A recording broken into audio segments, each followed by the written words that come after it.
வணக்கம். இன்றைய முக்கிய செய்திகள். சென்னை வாரத்தை முன்னிட்டு வருகின்ற 29ஆம் தேதி வரை சென்னையின் வரலாற்றை விளக்கும் வகையிலான கண்காட்சி சென்னை எழும்பூர் அருங்காட்சியகத்தில் நடைபெறுகிறது. நாகப்பட்டினம் ஜெயலலிதா மீன்வள பல்கலைக்கழக வளாகத்தில் 12 கோடி ரூபாயில் கட்டப்பட்ட உழவர் பயிற்சி மையத்தை முதலமைச்சர் மு க ஸ்டாலின் அவர்கள் திறந்து வைத்துள்ளதாக தகவல் வெளியாகியுள்ளது. தமிழ்நாடு தொழில் முதலீட்டு மாநாட்டை முதலமைச்சர் மு க ஸ்டாலின் அவர்கள் தொடங்கி வைத்துள்ளார். மேலும் 1 லட்சம் பேருக்கு வேலைவாய்ப்பை உருவாக்கும் 51,000 கோடி மதிப்பிலான 28 புதிய திட்டங்களுக்கு முதலமைச்சர் மு க ஸ்டாலின் அவர்கள் அடிக்கல் நாட்டினார். இன்று முதல் தாவேகா கொடி பறக்கும், தமிழ்நாடு இனி சிறக்கும் என்று தாவேகா தலைவரும் நடிகருமான விஜய் அவர்கள் தெரிவித்துள்ளார். மேலும் கொடியுடன் சேர்த்து கழக பாடலையும் வெளியிட உள்ளதாக விஜய் அவர்கள் தெரிவித்துள்ளார். வளர்ச்சியின் அடையாளமாக தொழில் நிறுவனங்கள் இருக்கிறது என்று முதலமைச்சர் மு க ஸ்டாலின் அவர்கள் தெரிவித்துள்ளார். மறைந்த முன்னாள் முதல்வர் கருணாநிதி அவர்களின் நூற்றாண்டு நினைவையொட்டி அவரது உருவம் பொறிக்கப்பட்ட தமிழ் வெல்லும் என்ற வசனத்துடன் வெளிப்பட்ட 100 ரூபாய் மதிப்புள்ள நாணயம் 50 லட்சம் ரூபாய்க்கு விற்பனை ஆகியுள்ளதாக தகவல் வெளியாகியுள்ளது. மெட்ரோ ரயில் சேவை பரந்தூர் வரை நீட்டிப்பதற்கான விரிவான திட்ட அறிக்கை தயார் செய்ய 4 கோடியே 80 லட்சம் ரூபாய் ஒதுக்கீடு செய்து அரசாணை வெளியிடப்பட்டுள்ளது.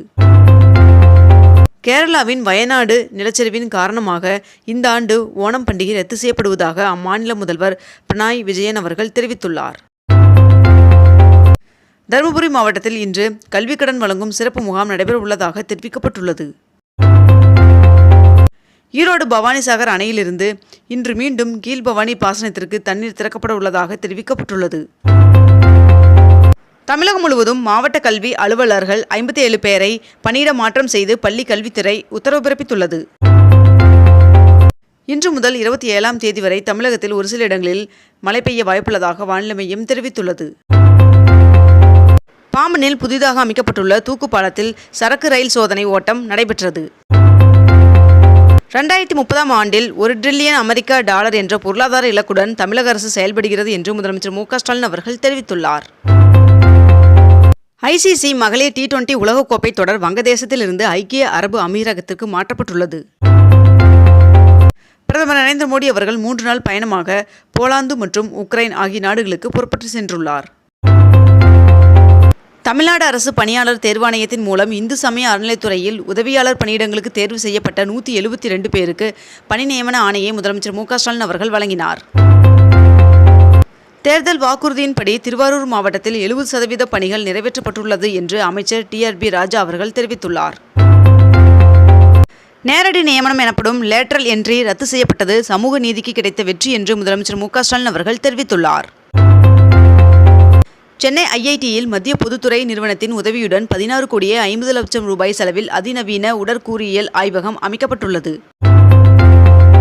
கோவையில் வருகின்ற செப்டம்பர் 6ஆம் தேதி சிறப்பு தொழில் கடன் முகாம் நடைபெற உள்ளதன் காரணமாக தொழில் முனைவோருக்கு அழைப்பு விடுக்கப்பட்டுள்ளது.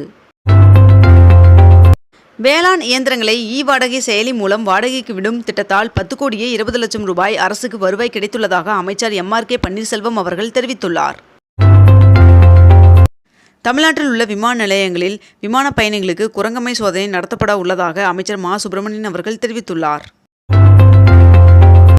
22 கேரட் ஆபண தங்கத்தின் விலை சவரனுக்கு ஒரே நாளில் 400 ரூபாய் அதிகரித்து ஒரு சவரன் 53,680 ரூபாய்க்கு விற்பனையாகிறது.